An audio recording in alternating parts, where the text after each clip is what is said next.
The Death of War, Jawdat Said's vision for peace, justice, and global democracy. Introduction. In the vast tapestry of modern Islamic thought, few voices resonate as powerfully and distinctly as that of Jawdat Said, may God have mercy on him. Renowned for his uncompromising advocacy of nonviolence and social justice, Jawdat Said famously championed the concept of the death of war. For him, peace was never a peripheral option or a moral luxury. It was the very essence and paramount objective of religious revelation, a red thread woven through the messages delivered by all the prophets. Said's outlook is deeply rooted in the Quranic ethos. He sought to liberate the concept of tawḥīd, the oneness of God, from a purely metaphysical or dogmatic framework, and propel it into the social and political arenas as a foundational principle for justice, equality, and human dignity. In his lectures, articles, and books, he consistently underlined that humanity's quest for peace lies at the core of Islamic teachings. By doing so, he endeavored to remind Muslims and the wider global community that the religious principle of God's oneness should translate into a worldly ethic, to refrain from exalting any individual or group to a status akin to that of a deity, thereby negating oppressive hierarchies that curtail the freedom and rights of others. This article aims to explore in detail the philosophical and scriptural underpinnings of Said's notion of the death of war. We shall delve into its Quranic foundations, trace its echoes in human history, and consider its implications in today's complex global environment. Ultimately, we will see how Said's thought converges on a call for global justice, democratization, and the dismantling of structures that perpetuate inequity and conflict. Chapter 1. The oneness of God between the metaphysical dimension and the social horizon. 1. Tawḥīd and liberation from human deities. Jawdat Said viewed tawḥīd, the central Islamic tenet declaring God's absolute oneness, not merely as a point of abstract faith or theological speculation. Instead, he believed it was inherently connected to the ways in which human societies structure their political, economic, and social relationships. In Surat Al-Imran 364, God proclaims, "Say, O people of the Scripture, come to a common word between us and you, that we shall worship none but God, and that we shall associate no partners with him, and that none of us shall take others for lords besides God." While this verse is often read as a polemic against pagan worship or polytheistic beliefs, Said insisted that it should also be understood in a broader socio-political context. For him, not taking one another as lords signals an urgent call to prevent the rise of human gods who centralize power, exploit others, and strip them of their fundamental rights. Tawḥīd, therefore, entails not only the theological affirmation that there is no God but God, but also the moral stance that no human institution or person can stand above justice or outside moral accountability. 2. Justice as the ultimate objective of revelation. In Said's conception, the function of the prophets and the purpose of revealed scriptures converge on a single moral imperative, establishing justice. He would often quote the Quranic verse, "We sent our messengers with clear proofs and sent down with them the scripture and the balance, so that people may uphold justice." Quran 57:25. This verse, in Said's reading, underscores that the highest aim of religion is not simply the salvation of souls in an otherworldly sense, but the cultivation of equitable social relations here and now. Any betrayal of justice, be it through exploitation, oppression, or the denial of basic human rights, inevitably breeds conflict and violence. It is, therefore, no surprise that war and the miseries accompanying it reappear across history whenever societies stray from principles of fairness in the distribution of resources, power, and opportunities. 3. The universal value of religion. For Jawdat Said, the universal appeal of Islam and religion more broadly hinges on its capacity to address humanity's real-world aspirations, peace, dignity, and shared prosperity. In his view, when religion truly speaks to human rationality and common sense, it transcends linguistic, ethnic, or cultural boundaries. By extending tawḥīd from a narrow theological claim into a socio-political ethic, Said envisioned a world where no single class, race, or nation wields power to subjugate others. He believed that implementing these teachings could transform the ideal into concrete reality, a place where the intangible notion of faith becomes as tangible and systematic as the laws of physics or the constants of mathematics. This alignment of spiritual principles with real-world outcomes illuminates Said's broader philosophical mission to show that the principles revealed to prophets can operate as real and observable laws within the human social sphere. Chapter 2. The Death of War in the Perspective of Jawdat Said. 1. War as the Sacrifice of Ignorance. Throughout his writings, Said emphasized that war has historically failed as a means of resolving conflicts. Rather than offering genuine solutions, it has magnified crises, sown further seeds of destruction, and inflicted untold suffering on all sides. Moreover, it's in the modern age, where nuclear and other weapons of mass destruction loom ominously, full-scale warfare threatens not just regional powers but the entire planet. Said lamented the fact that while global powers refrain from entering open conflict with each other due to the specter of mutual annihilation, they continue to exploit smaller nations by selling arms, fueling proxy wars, and manipulating local enmities. For him, modern warfare reflects a human ignorance where innocent lives become sacrificial offerings at the altar of profit, hatred, or short-term political gain. 2. The historical precedent of the downfall of the unjust. One of Said's consistent themes is urging us to contemplate the fate of oppressive regimes across time, an appeal found repeatedly in the Quran. Have they not traveled through the land so that they may observe? Quran 12:109. Then behold, how was the end of the wrongdoers? Quran 10:39. From ancient civilizations to modern superpowers, Said reminded readers that brute force or authoritarian might cannot safeguard a regime forever. Whether citing the collapse of the Soviet Union or the downfall of Hitler's Germany, he underlined a divine principle at work in history. Power sustained by fear and injustice remains tenuous and is destined to fall. Victory in warfare cannot masquerade as moral legitimacy. In the long arc of history, it is justice and ethical governance that endure. 3. Proclaiming the death of war. When Jawdat Said talks about the death of war, he asserts that humanity has reached a critical crossroads. The capacity for global destruction is no longer theoretical. It is real and immediate. A large-scale war in the nuclear era could lead to mutual assured destruction where there are, quite literally, no winners. Despite this dreadful prospect, wars continue in smaller theaters driven by superpowers' geopolitical interests, economic ambitions, or ideological agendas. Yet Said insisted that warfare as a tool of conflict resolution is no longer viable in any moral or practical sense. The logic of globalization, interconnectedness, and ecological concern has rendered war anachronistic.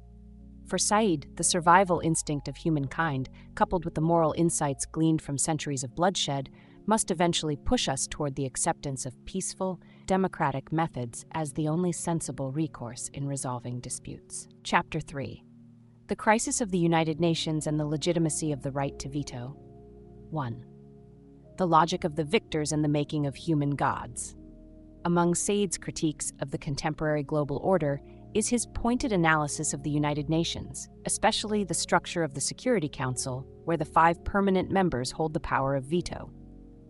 This arrangement, he argued, is rooted in the geopolitical realities of post-World War II, where the victorious powers institutionalized their dominion over the rest of the world. In his view, granting such exclusive privileges to a handful of states is tantamount to resurrecting the very phenomenon the Quran condemns, human deities. No decision at the global level can pass without the assent of these great powers, effectively keeping the entire planet hostage to their national interests. Said would go so far as to assert that had fascism prevailed in World War II, the resulting global system would hardly be more unjust than today's arrangement. For in either scenario, the victor would claim a permanent seat above accountability, presiding as a quasi-divine authority. 2. The contradiction between democracy rhetoric and the right to veto.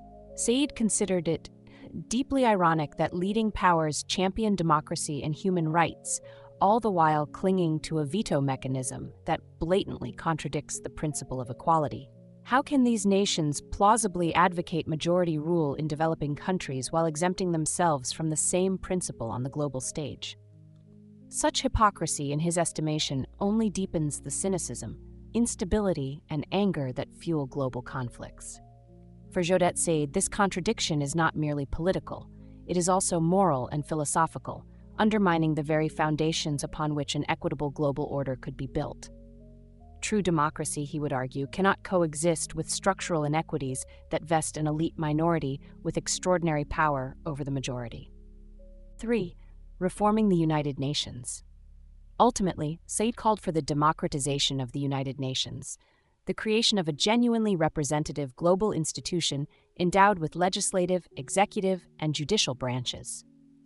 Such a reformed body would not only promote international law, but ensure that smaller nations have real influence and autonomy. By imagining a world where the United Nations operates with democratic legitimacy, Said tapped into a far-reaching vision, a global community that upholds justice, fosters peace, and breaks free from the cycle of war. This vision, as idealistic as it might sound, is situated firmly in Said's reading of Islamic tradition and his broader conviction that humans are capable of transcending historical patterns of conflict once they embrace the moral imperative for equality and accountability. Chapter 4. Praising the European Union Experience. 1. The EU as a step toward the common word. Said often highlighted the European Union as a real-world example of reconciliation and unification. Europe's history is replete with catastrophic wars, including the 100 Years' War, the Napoleonic conflicts, and 2 devastating world wars. Yet, in the aftermath of these tragedies, European nations began forging an unprecedented experiment in economic, political, and social integration. This evolution of Europe into a union was not brought about by force of arms or violent conquest. Rather, it arose from a recognition that mutual benefits, cooperation, and shared governance could achieve far more than endless competition and warfare. In Said's estimation, the EU demonstrated the possibility of states coming together on the basis of a common word, an arrangement in which no one truly loses and everyone potentially gains. 2. The historical lesson of Europe's wars. For centuries, Europe was a stage for religious, dynastic, and nationalistic conflicts that cost the lives of millions. These wars resulted in untold suffering and ravaged entire civilizations. By the mid-20th century, exhausted by bloodshed, European leaders recognized that building institutions of cooperation, like the European Coal and Steel Community, the precursor to the EU, offered a path away from repeating the horrors of the past. Said interpreted Europe's dramatic transformation as proof that humanity can indeed learn from history. Once the people of Europe and their leaders embraced the logic of negotiation, electoral politics, and consensual decision-making, they found a more durable peace than any conquest could deliver. While the EU is far from perfect, he regarded it as an illuminating example of how nations, once mired in deep animosity, can overcome division through deliberate, rational, and nonviolent mechanisms. 3. Democracy, the greatest achievement of humanity. Jawdat Said repeatedly emphasized that human beings endowed with reason and creativity represent the most sublime of God's creations. By extension, democracy, where persuasion replaces coercion and majorities prevail while protecting minority rights, stands as humanity's finest political achievement. In a democratic framework, the disputes that might once have been settled by arms are instead resolved by counting votes, drafting policies through parliaments, and respecting constitutional processes. For Said, democracy's central premise is that violence is never a sustainable remedy for political or social grievances. This principle is at the heart of what he deemed the death of war. As democracies spread, albeit imperfectly, they embed institutions, norms, and habits that make war increasingly improbable, at least on a large scale. From this vantage, the EU's gradual process of integration offers a microcosm of Said's broader aspiration for the global scene. Chapter 5. The responsibility of intellectuals, scholars, and preachers. 1. Breaking the silence and overcoming intellectual dependency. In Said's view, silence in the face of domestic and international corruption amounts to a dangerous form of complicity, what he termed political, religious, and cultural hypocrisy. Those who benefit from the status quo, whether they are autocrats or warmongers, rarely relinquish their privileges without pressure. Therefore, intellectuals, scholars, activists, and religious figures have a moral duty to speak out against oppressive systems, including the distorted global hierarchy that places select nations on a pedestal above all accountability. Jawdat Said called for a kind of moral insurrection against the idols of power in the Security Council and beyond. This involves both bold critique and persistent advocacy for systemic reform. He believed that if voices of conscience remain silent, the cycle of violence and exploitation will only deepen, betraying the very principles of faith and reason. 2. Reviving the principle of the common word. A core mission for religious leaders, political thinkers, and community advocates lies in reviving the spirit of the Quranic invitation to a common word. It is, in essence, an appeal to genuine equality. Do not elevate humans to the level of gods. Translating this principle into practice calls for comprehensive educational, cultural, and political initiatives. Schools, universities, civil society organizations, and media outlets must champion messages of peace, justice, and equality, not as empty slogans, but as foundational norms governing every aspect of community and international life. By realigning public consciousness around these values, Said believed we could gradually dismantle the unholy altars upon which the idols of might and privilege stand. 3. Democratizing the world. Finally, Jawdat Said urged humanity to move beyond insular, nationalistic frameworks and envision a democratic global community. Nation-states, rigid borders, and entrenched sovereignties need not disappear altogether, but they should not remain absolute barriers to broader cooperation. In a world knit together by rapid technological progress, integrated economies, and shared ecological challenges, he saw no other viable path. To democratize the world signifies constructing institutions and norms at the global level that reflect the same cardinal virtues of representation, accountability, and collective decision-making that democracy aspires to deliver at the national level. Such an ambitious goal may seem unrealistic to many, but for Jawdat Said, it was no more improbable than the birth of the European Union after centuries of conflict. Indeed, no more improbable than the transformation from feudal monarchies to democratic republics across the globe. The common thread, he believed, lay in humanity's innate capacity for moral progress and institutional reform. Conclusion. In the vision articulated by Jawdat Said, tawḥīd, justice and peace converge in a singular moral universe, one that seeks to rescue religion from the purely metaphysical realm and firmly anchor it in the domain of social and political engagement. The death of war, as he proclaimed it, is neither utopian fantasy nor naive, wishful thinking. It is the logical conclusion of centuries of military calamities, combined with the contemporary reality of nuclear technology's existential danger. War in the modern era has become too catastrophic to be any nation's rational policy instrument.